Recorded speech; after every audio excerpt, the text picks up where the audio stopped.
अतः जलसा खनवा इलाका हैदराबाद में वड्रा आमदली होता का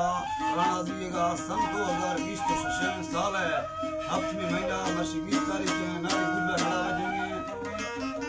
लिया का दंगी घोड़ा दार मलिंगो सोरा दार वड्रा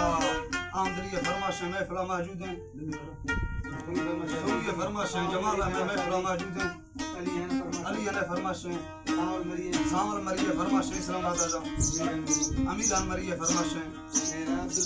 अब्दुल मिनान ने फरमाश बाज़ाबाद अल्लाह संगता खुश करा बाद में फरमाश